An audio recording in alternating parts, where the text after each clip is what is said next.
Sa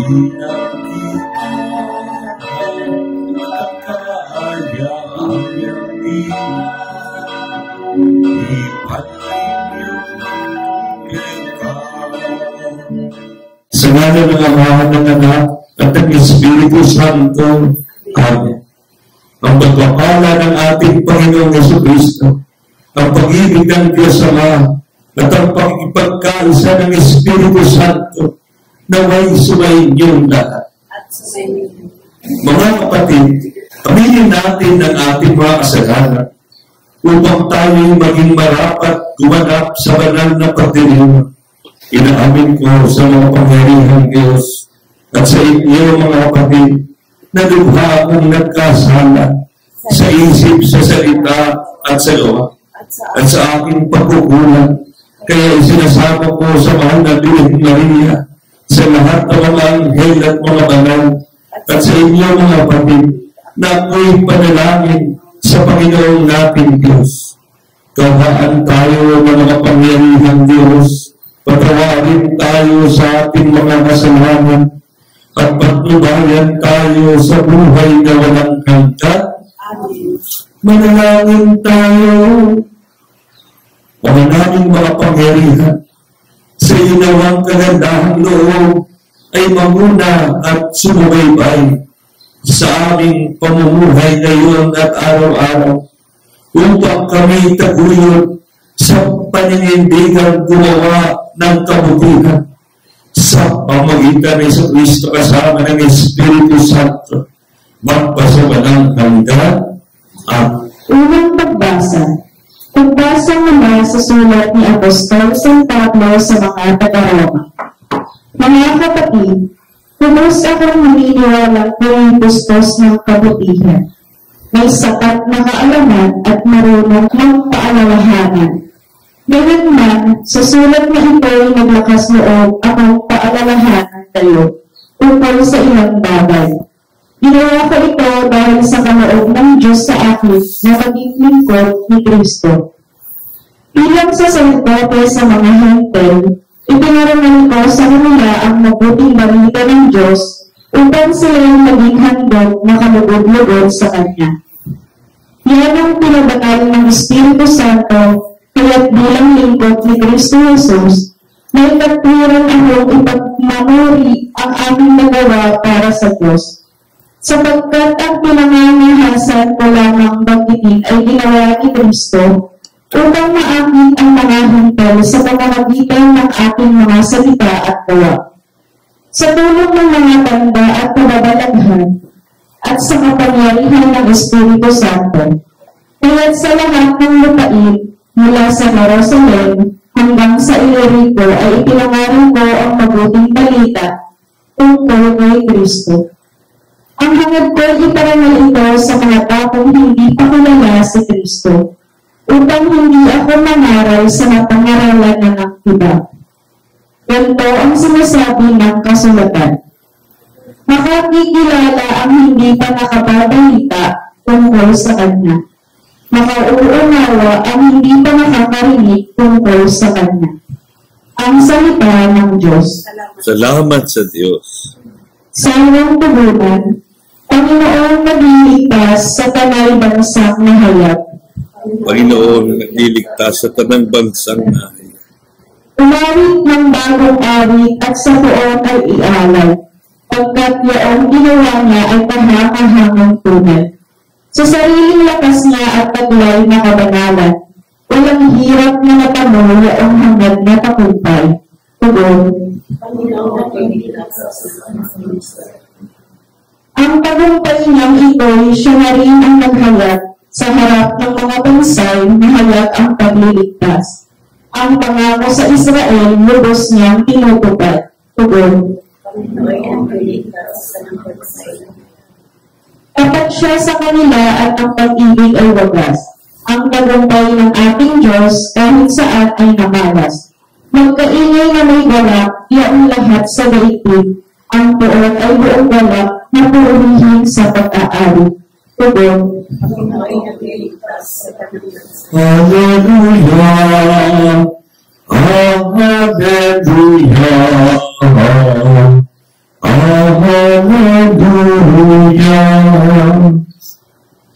inyo ang Panginoon. Ang mabuting balita ayon kay San Lucas. Noong panahon yun, sinabi ni Jesus sa kanyang mga lahat, may isang mayaman na may isang katiwala.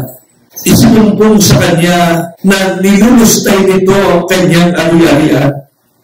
Kaya pinatawag niya at tinanong, ano ba itong naririnig ko tungkol sa iyo? Isulit mo sa akin ng buo ang pangasiwa mo sa aking ari-arian. Pagkat mula ngayon ay hindi na ikaw ang katiwala ko. Nabi ka ng katiwala sa sarili. Aalisin ako ng aking Panginoon sa pangasiwa. Ano ang gagawin ko? Hindi ko kayang magbungkal ng lupa. Nahihiya naman akong magpalimos. Alam ko na ang aking gagawin.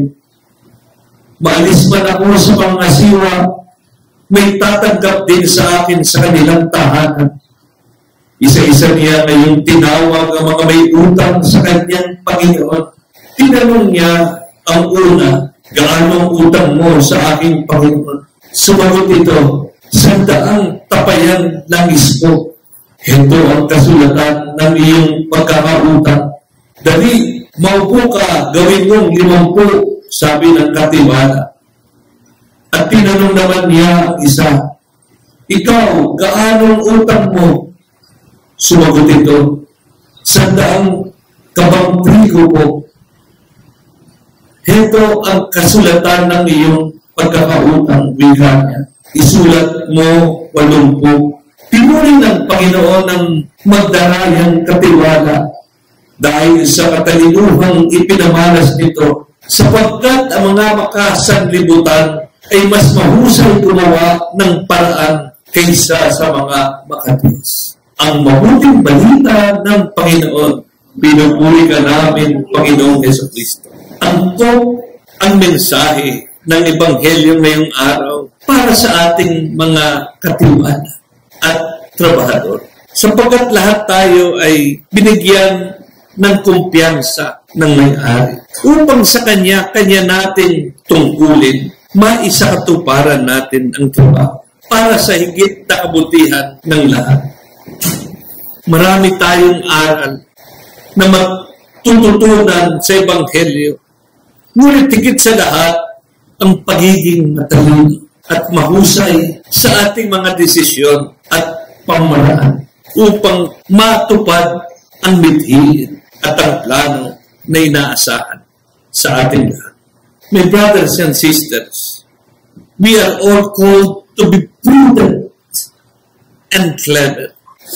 Ang sabi ng Panginoon, sapagkat ang mga makasanlibutan ay mas mahusay gumawa ng paraan kaysa sa mga makatiis.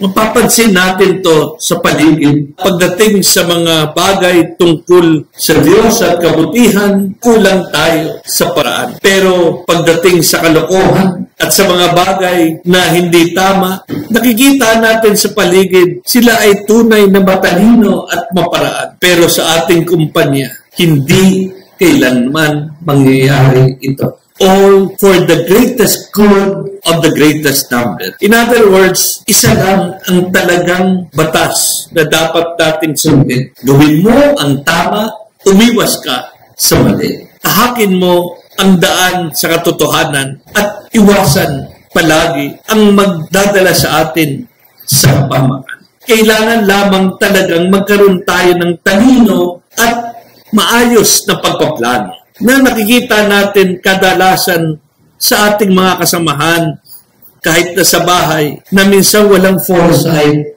Alam mo na may darating na bagyo, pero hindi naman kailangan na kung kailan umuulan, tsaka lang tayo mag-aayos ng bubong.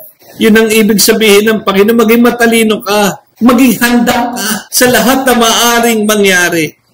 Sapagkat pagka dumating ng aberya, kadalasan ang mga hindi matatalino ay natataranta. Pero hindi naman dapat tayo mataranta kung meron tayong wisdom and foresight. Mahalaga yun. Yung bang pinaplano mo, yung mga kilos at galaw mo, alam mo kung ano ang mga pwedeng mangyari. Kaya ang sabi ng Panginoon, be prudent and clever. hindi lang tayo matalino sa mga makamundong bagay, kundi dapat matalino rin tayo sa mga bagay patungkol sa kaharian ng Diyos, patungkol sa ating kaluluwa at kaligtasan. At minsan, we should forgo earthly profits to be rich in the matters of God. Minsan, isasakripisyo mo na lang. Sayang itong kikitain dito. Pero para sa kabutihan ng aking kaluluwa, para sa kaligtasan ng aking pamilya at mga mahal sa buhay, handa akong isakripisyo ang mga bagay, material na bagay, para sa kanilang kapakanan. Mga anak, lahat tayo ay katiwala. We are all stewards. May kanya-kanya tayong responsibilidad at katungkulan sa buhay. Hilingin natin sa Panginoon na bigyan tayo ng talino sa patnubay ng Espiritu Santo upang ang mga bagay na pinagkatiwala sa atin ng Panginoon ay palagian nating gamitin sa kabutihan. Maging bukas palad at mapagbigay tayo patungkol sa mga makalangit na bagay, lalo tigit sa ating panahon, time, sa ating mga talento, talents, sa ating mga kayamanan. Huwag tayong maging madamo. Higit sa lahat sa Panginoon. At pag nakita naman ng Diyos na ikaw ay tunay na mapagbigay, tutumbasan at papalitan niya ito ng pagpapala, siksik, liglig, at umahap.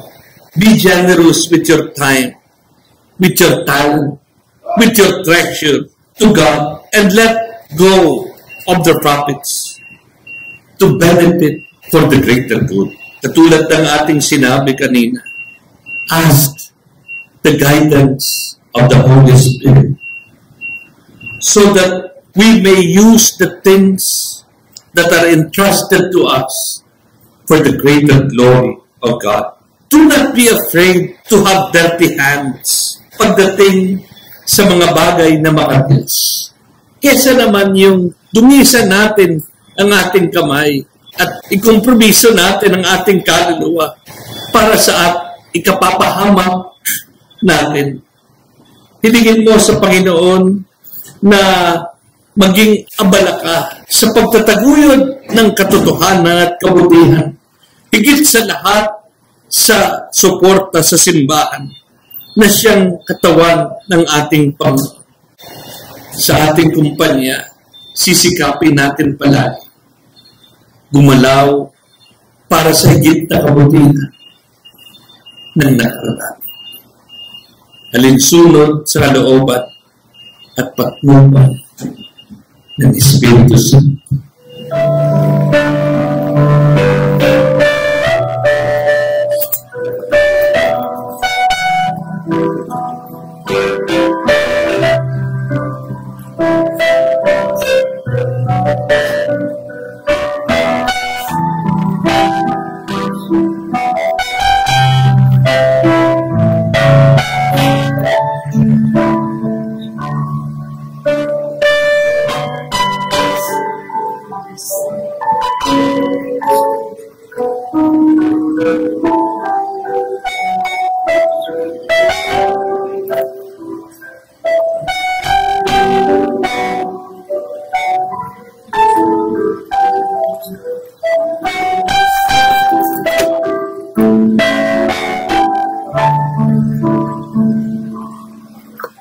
Manalangin kayo mga anak upang ang ating alay ngayong unang Biyernes ng Nobyembre ay maging kalugod-lugod sa Diyos amang makapangyarihan.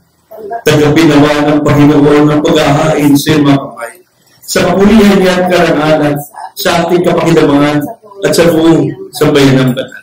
Ama naming lumikha, tanggapin mo ang mga banal na alay na iyong ipinag-utos na aming italaga sa pagsamba sa iyong ngalan at upang kami pangindapating paunlakan ng iyong tapat na pagmamahal. Gawin mo ang iyong mga utos ay sundin namin kailanman. Sa pamagitan ni Jesucristo, kasama ng Espiritu Santo, magpasawalang hanggan. Sumayin mo ang Panginoon. Itaas sa Diyos ang iyong puso at diwa. Pasalamatan natin ang ating Panginoon Diyos. Ama, tunay ng marapat na ikaw ay aming pasalamatan. Hawak mo sa iyong kamay ang aming buhay. Kami lubos na maasa sa iyo. Kaya kaysa ng mga anghel, kami nagubuni sa iyong kadakilaan. Santo, Santo, Santo Panginoon Diyos ng mundo, napupunong langit at lupa ng kadakilaan. O sana sa itaas na pinagpala na paririto sa ngalan ng Panginoon. O sana sa itaas na kabanaming banal, ikaw mukhang ng tanang kapanaman. Kaya't sa pagitan ng iyong Espiritu, gawin mo banal na makalot na ito upang para sa amin ay maging katawan at tunog ng aming Panginoong Jesucristo. Bago niya pinagtis ang pusang loob na maging handog, hinawakan niya ang tinapay, pinasalamatan kanya, pinaghati-hati ngayon, inabot sa kanyang malangan at sinabi, tanggapin ninyong lahat ito at kanin. Ito ang aking katawan na ihahandog para sa iyo.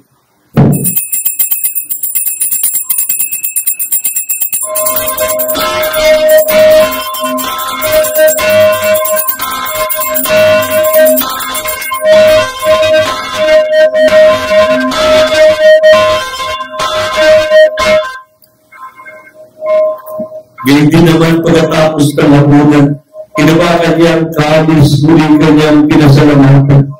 Inabot ang kalis sa kanyang malagat at sinabi, tanggapin ninyong lahat ito, tinamin.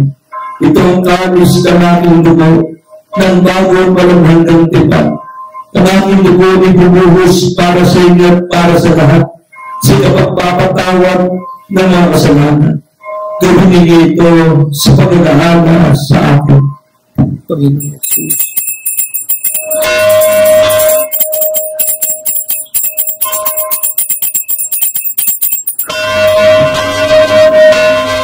Ipagbunyi natin ang misteryo ng pananampalataya. Si Kristo'y namatay, si Kristo'y nabuhay, si Kristo'y babalik sa wakas ng panahon. Ang ginagawa natin ng pag-alaala sa pagkamatay at pagkabuhay na yun, isinasama namin kami magsasama-sama sa katawan ng dugo ni Kristo yung mapupunod sa pamagitan ng Espiritu Santo. Ama, nilapit mo yung simbang naghahap sa buong digdig. Puspusin mo kami ng pag-ibig kaysa ng aming Santo Papa Leon ng ang obispo at ng kapalian. Kailangan mo ang mga kapatid namin na himlay na may pag-asang muling mabubuhay. Kawa mo sila at patuloyin sa iyong kaliwanagan. Kawa mo ang pagdapatin kami lahat na makasalo sa buhay na walang hangga. Kaysa ng mahal na Birhen Maria, Ina ng Diyos, ni San Jose, at lahat ng mga bangalan na may siligpig ng kalutulot sa iyo. May pagtiyong na namin na pumupuri sa kararangan mo sa pamagitan ng iyong anak na aming Panginoon Jesucristo. Sa magitan ni Kristo kasama niya at sa Kanya, ang lahat ng parangal at papuri sa iyo, Diyos amang mga pangyarihan, kasama ng Espiritu Santo, magpasawalang hanggan. Amen. Ating pong dasalin ng taimtim. Ama namin, sumasalangit ka sa pahingin namin. Mapasabi ng kaharian mo. Sundin ang loob mo ulit sa lupa para ng salamin. Bigyan mo kami ngayon ng aming kakanin sa araw-araw. Patawarin mo kami sa aming mga sala para ng pagpapatawad namin sa nagkakasala sa amin. Huwag mo kaming paintulog sa tukso at iatya mo kami sa lahat na masama. Amen. Inihiling namin kami at iya sa lahat na masama. Pagkalooban ng kapayapaan araw-araw, iligtas sa lahat ng kapamakan at disgrasya, samantalang aming pinananabigan ng dakilang araw ng pagpapahayag ng tagapagligtas namin si Jesucristo. Sa Sapagkat sa iyo nagmumula ang kaharian, kapangyarihan at kapulihan, magpasawalang hanggan. Amen. Ang kapayapaan ng Panginoon ay laging sumainyo. Bilang magkakasama sa hanap buhay, magbigayan tayo ng kapayapaan. Sabi mo sa tabi mo, I forgive you. Kordero ng Diyos na nag-aalis ng mga kasalanan na sanlibutan, maawa ka sa akin. Kordero ng Diyos na nag-aalis ng mga kasalanan na sanlibutan, maawa ka sa akin. Kordero ng Diyos na nag-aalis ng mga kasalanan na sanlibutan, pagkaloob mo sa amin ng kapayapaan. Narito ang Panginoon na siyang may hawak ng ating buhay at kaligtasan. Siya ang nagpahirap sa atin ng panahon upang ito ay pagpunyagin. Mapapalad ang mga sumasampalataya at sumusunod. Panginoon, hindi ako dapat pagpatuloy sa iyo. Ngunit sa isang salita mo lamang ay gagaling ako. Mapakalaga anuman tayo ng katawan na tubo ni Kristo hanggang sa buhay na walang hanggan. Ialay natin ang ating Panginoon para sa ating mga mahal sa buhay at para sa ating sarili.